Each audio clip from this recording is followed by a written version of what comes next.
안녕하세요.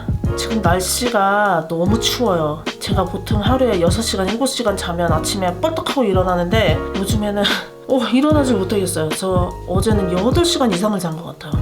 원래 날씨가 추우면 이렇게 오래 자나요? 기러기 에미. 오늘은 다시 인도네시아 이야기 날이네요. 많은 분들이 댓글로 제가 인도네시아 살 때 아이들이 다녔던 학교에 대해서도 좀 얘기 좀 해달라고 하시더라고요. 그래서 오늘 준비했습니다. 인도네시아 로컬 학교 이야기. 제가 예전에 인도네시아 살 때 발리에서 1년 반을 살고 그리고 자와섬에서 1년 반을 살았다는 얘기를 한 적이 있을 거예요. 인도네시아라고 하면 다 같은 인도네시아 아니야? 라고 생각하시는 분들이 많은데 제가 또 한 번 거듭 말씀드리지만 인도네시아는 섬별로 사람들 성격도 다르고 문화도 많이 달라요. 며칠 전에 제가 어떤 유튜브 영상을 봤는데 그분이 인도네시아 사람들이 되게 싸놨다고 하더라고요. 제가 그걸 듣고 고구마 한 100개 먹은 것처럼 좀 답답했어요. 섬마다 달라요, 정말. 저는 어디를 여행 가든지 아이들을 그 나라 로컬 학교에 보내는 조금 특이한 엄마인데요. 저희가 인도네시아 있을 때 발리에서는 힌두교 학교를 다녔고 자와 족자에서는 무슬림 학교를 다녔어요. 거기 종교가 그래서 선택권이 그렇게 많지가 않아요. 동네 근처에서 다니려면. 그래서 오늘은 저희가 발리에서 먼저 살았으니까 발리에 대한 힌두 학교 얘기를 먼저 해보도록 하겠습니다. 자, 일단 발리의 로컬 학교 어떻게 생겼을까요? 제가 예전에 사진이 있었는데 사진 하나 보여주면 정말 설명이 쉬울 거를 그 사진이 지금 없어갖고 입으로 설명해야 되게 생겼어요. 발리에 살 때 저의 추억들을 다 사진으로 찍어갖고 블로그에 올려놨었는데 블로그 사진들이 지금은 없네요. 왜 없냐고요? 제가 그때는 네이버 계정이 외국인이라서 못 만드는 줄 알고 예전 남편 계정으로 들어가가지고 블로그 작성을 했는데 지금은 같이 있지 않으니 없습니다. 제가 엄청난 수업료를 치렀다고 생각을 해요. 이제는 알죠. 모든 계정은 내 이름으로 만들어야 된다. 그래서 최대한 말로 설명해 볼게요. 우리 애들 다니던 초등학교는 마을 회관 같은 데를 빌려갖고 쓰던 곳이었는데 그래서 진짜 되게 학교처럼 잘 꾸며져 있지는 않았어요. 놀이기구 몇 개가 있긴 했는데 놀이터 같은 것도 없었고요. 이게 오전에는 아이들 학교로 쓰이고 오후에는 그 마을 사람들이 마을 회관처럼 쓰는 곳이거든요. 교실은 그 건물 2층에 딱 3개가 있어요. 전교 학생 수가 한 70명 정도가 있는데 교실은 정말 작아요. 지금 제 방만 했던 것 같아요. 제 방이 그 퀸 침대 하나 들어가고 그리고 책상이 하나 들어가면 끝. 그만한 방에 아이들이 20명이나 20명 이상이 들어갑니다. 그러면 개인 책상은 다들 주어지지 않고요. 큰 테이블이 있는데 이게 큰 테이블이 2개가 있고 의자도 또 개인 의자가 몇 개 있기도 한데 길다란 벤치 의자 있잖아요. 그래가지고 애들이 거기 빽빽히 앉아있는 그런 구조입니다. 아이들이 되게 많으니까 이게 밀실이에요. 엄청 더워요. 그래서 막 진짜 사우나 저리 가라거든요. 땀을 무지하게 흘립니다. 우리 애가 공부하다가 탈진으로 쓰러졌다고 해도 진짜 이상하지 않을 것이에요. 그래서 학교 갈 때 애들한테 꼭 챙겨줘야 되는 필수 아이템이 있어요. 머스트 헤브 아이템? 큰 물통. 수시로 물을 마셔줘야 됩니다. 애들이 막 땀을 흘리면서 공부를 하니까 입었던 옷들이 막 진짜 땀으로 범벅이 되고 집에 갔다 오면 첨뻑첨뻑 벽에는 그 나라 인테리어로 이렇게 곰팡이가 막 쓸어 있고요. 그리고 장식품으로는 도마뱀 있죠. 깨짝이라고 하는데 그게 한 7마리, 8마리가 항상 항시 대기, 벽에 대기 또는 천장에 매달려 있던지. 근데 저도 어릴 때 이런 거 본 적이 없는데 우리나라도 이런 적이 있었나요? 한 30-40년 전으로 거슬러 내려가면 이랬을까요? 어쨌든 정말 신기한 교실이었습니다. 그래서 지금 우리 아이들이 뉴질랜드에서 학교를 다니고 있잖아요. 발리에서 이런 환경에 공부했으니 지금 학교에 대한 만족도가 얼마나 높겠어요. 지금 아주 만족하면서 다니고 있습니다. 커리큘럼. 좀 트인 엄마들도 로컬 학교로 보낼 때 제일 걱정하는 게 이 학교 커리큘럼인데요. 일단은 수업 방식이 발리어로 진행이 돼요. 인도네시아어가 아닙니다. 발리어입니다. 인도네시아랑 발리아가 어느 정도 다르냐면요, 사투리 같은 게 아니에요. 우리나라는 이렇게 크지 않아서 지방 어디를 가든지 말이 통하잖아요.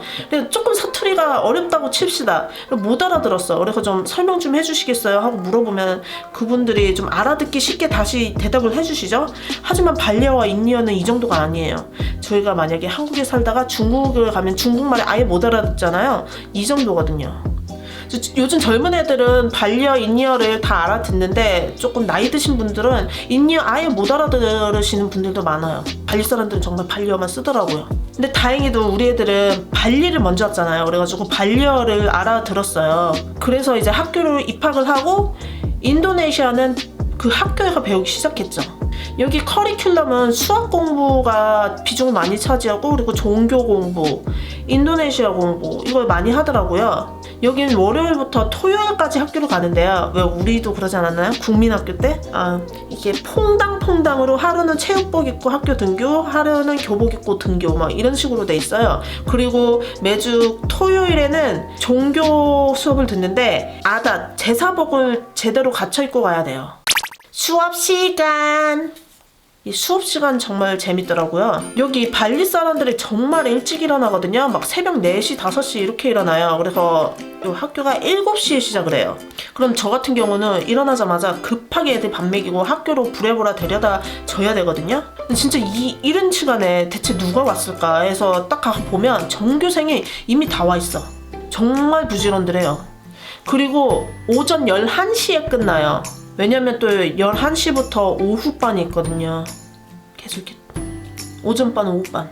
여기도 아침에 일찍 가면 문방구 아저씨들이 와 있어요. 뭐 장난감부터 불량식품까지 다 파는데요. 제가 발리 사면서 발리 가격을 처음으로 알게 된 곳이 이곳이에요. 일단 발리는 발리어를 해야지 뭐든지 겁나 싸게 살 수 있거든요. 인여 갖고는 또 안 돼요. 뭐 우리 애들이 먹던 한국으로 치면 호빵 같은 게 있었는데 이게 한국 돈으로 50원도 안 했어요.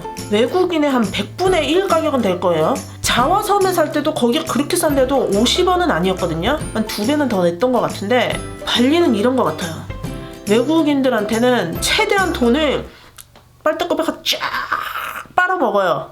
그리고 거기 현지인들은 그냥 돈 조금만 내도 그걸 평균화 시켜서 살 수 있게, 그걸 보면 여기가 또 선진국이네요. 또 부자한테 막 걷어들이고 가난한 사람들은 쥐꼬리만큼만 내면 되고.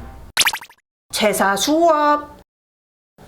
제사 수업은 매주 토요일에 있는데요. 이거는 애들이 이제 와가지고 주도적으로 제사를 어떻게 지내는지 그것에 대해 배우는 시간이 있더라고요.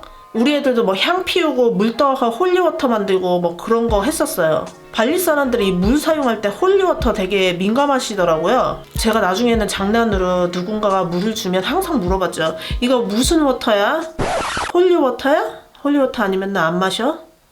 제사 수업은 매주마다 있고요. 그리고 한 달에 한 번씩 꼭 큰 제사를 한 번씩 치르는데요. 이거는 정말 현장 투입이죠. 이날은 뭘 좀 많이 준비해 가야 돼요. 제사 드레스 코드도 맞춰야 되고, 공양 드릴 음식들, 뭐 음식이라 해봤자 뭐 국진이 호빵 또는 뭐 캔디 이런 거 다 먹고 가져가는데요. 시장 가서 꽃잎도 사와야 되고 그런 거 넣을 함도 있어야 되고요. 이게 제사가 한 달에 한 번이면 꽤 많잖아요. 제사가 왜 이렇게 많냐면요, 얘네는 그 물건별로 그 신을 모시더라고요. 예를 들어 5월달에는 무기의 신에게 제사를 드린다 해요. 그러면 이게 뭐 칼, 낫, 호미 이런 것들 신한테 제사를 드리는 거예요. 그리고 그 다음 달엔 예를 들어 또 돈 신에게 제사를 드린다 하면 또 그 다음 달에는 전자기계 신에게도 제사를 드려야 전자기계 신에도 드려요. 근데 너무 웃긴 게, 이게 힌두교가 처음에 있었을 때는 전자기계 신에게 제사를 안 드렸을 거 아니에요. 이것도 사람들이 살아가는 환경이 바뀌면서 하나씩 보태지는 거겠죠. 나중에는 페이스북 신, 유튜브 신에게도 제사를 드리는 날이 올 것 같아요. 제 유튜브 잘 되게 해주세요. 수업료. 뭐 로컬 학교 수업료는 솔직히 설명할 게 없어요. 너무 싸요. 부담도 안 돼요. 돈이 그런 걸 냈었나 할 정도로 별로 티가 안 나요. 제가 아까 말했듯이 이 발리가 외국인들한테는 돈을 정말 많이 빨아먹고 그 로컬인들한테는 조금밖에 안 받잖아요. 로컬 학교에 가면 로컬인들의 비용을 냅니다. 저희는 여기가 이제 6개월에 한 번씩 학비를 냈는데요. 그래봤자 한국 돈으로 2, 3만 원 안 되는 돈이었던 것 같아요. 이게 얘기를 들어보니까 이 2, 3만 원도 학교 빌리는 건물 비용 쪽이라고 하더라고요. 그래서 선생님들은 가져가는 게 정말 너무 없대요. 한 달에 10만 원도 안 받을 거라고 하더라고요. 그래서 또 선생님들 비용을 따로 제가 한 달에 10,000원씩 챙겨 드렸습니다. 그래도 이렇게 돈 좀 찔러줘야지 선생님도 애들 가르칠 맛이 있을 거 아니에요. 그게 얼마 하지도 않는 돈인데, 그리고 우리 애들이 외국인이라 수업을 못 따라가니까 뒤처질 텐데 이렇게라도 해야지 선생님이 눈길 한 번 더 주지 않을까요? 학교 리뷰. 학교 질은 그냥 그닥? 학교 질을 따진다면 여기는 다 안 보내실 거예요. 제 생각엔 그래요. 하지만 애들이 거기를 가서 친구들도 사귀고 거기 커뮤니티의 룰도 배우고 딱 그것만 배워서 오면 나는 괜찮아 그러면 그 학교 괜찮은 학교죠. 그리고 만약에 발리에 사시는데 우리 아이를 발리 학교를 보내고 싶다 하시는 분은 제가 발리어를 배우고 가라고 추천드리고 싶고요. 왜냐면 애가 처음에는 아예 헤맬 거예요. 정말 아무것도 들리지도 않고 친구도 못 사귀고요. 그리고 종교 행사, 이거는 발리니까 정말 어쩔 수 없는 것 같아요. 거기가 종교를 누구보다도 중요시 하시는 분들이 사는 곳이잖아요. 가끔씩 한국 분들이 저한테 왜 힌두교 학교를 보내냐, 거기는 귀신을 믿는 종교다 등등 뭐 이런 말씀을 하신 적이 있는데, 본인들이 자기 종교에 대해 목숨 걸고 지키는 만큼 그분들도 그 종교가 정말 소중한 거예요. 근데 그분들은 각자 개인이 가지고 있는 종교는 정말 소중하다고 다 존중을 해주거든요. 그러니까 나는 이런 서로에 대한 존중은 필요한 것 같아요. 일단 이 종교라는 게 종교 그것만으로도 떠나서 그 사람들이 살아온 배경이라든지 문화, 그리고 우리는 절대 죽었다 깨어나도 알 수 없는 그 사람들이 생각하는 방식이라든지 이런 거를 알 수 있는 정말 좋은 기회거든요. 그래서 제가 그런 기회를 우리 아이들에게 줬다는 것에 대해서 저는 대단히 만족하고 있습니다. 근데 이런 거 말고 내가 교육에 좀 포커싱 하고 싶다 하면 이 학교는 안 보내는 게 맞을 거예요. 발리 힌두 학교 얘기는 오늘 여기까지만 하고요. 그리고 제가 다음 학교 무슬림 학교 가지가지죠. 무슬림 학교에 대해 또 리뷰를 한번 해보겠습니다. 그러면 오늘은 이만. 바이.